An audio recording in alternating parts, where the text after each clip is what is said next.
আপনারাই সব জানেন এগুলো। এখন আর স্কুল কলেজে গিয়ে ছেলেমেয়েরা পড়াশোনা করে না, এখন নাকি উন্নত বিশ্বের সাথে তাল মিলিয়ে বাস্তবসম্মত শিক্ষা দেওয়া হচ্ছে। আচ্ছা তাই তো, বাস্তবসম্মত সেই শিক্ষা ব্যবস্থা, সেটা আবার কি? আমাদের ছেলেরা, আমাদের মেয়েরা স্কুলে গিয়ে এখন আলু ভর্তা কি করে বানাতে হয়, আর ভাত কিভাবে রান্না করতে হয়, আলু ভর্তা কিভাবে রান্না করতে হয়, ডিম ভাজি কিভাবে করতে হয়, সেটা বাচ্চাদেরকে শেখানো হচ্ছে।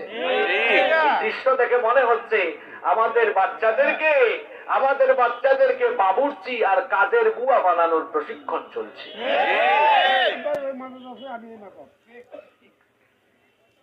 শিক্ষা কারিকুলামের ভেতরে ভালো যা ছিল এখন এগুলো নাই। আপনারা যাদের বয়স এখানে 30 বছরের উপরে, ছোটবেলায় কত সুন্দর সুন্দর কবিতা আপনারা পড়েছেন। ক্রিং ক্রিং সাইকেল চালায়, ফেরিওয়ালা যায়।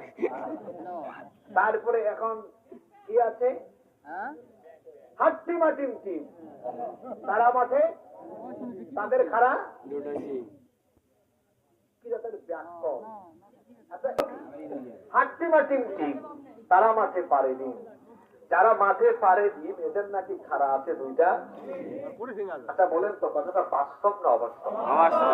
শিং আছে গরু ছাগলের, গরু ছাগল মহিষ ডিম পাড়তে কোনোদিন দেখেছেন আপনারা? শিং আছে এমন প্রাণী বাচ্চা প্রসব করে, ডিম পারে না। যেটা লিখেছে বাস্তবতার সাথে কোনো মিল নাই। এরকম একদম বাকদম আউল ফাউল শিক্ষা দিয়ে আমাদের বাচ্চাগুলোকে, পরবর্তী প্রজন্মকে দিন থেকে, দিনই শিক্ষা থেকে বঞ্চিত করে নাস্তিক বানানোর ষড়যন্ত্র চলছে। আমাদের বাচ্চাগুলোর ভবিষ্যৎ নষ্ট করার পরিকল্পনা চলছে। এখন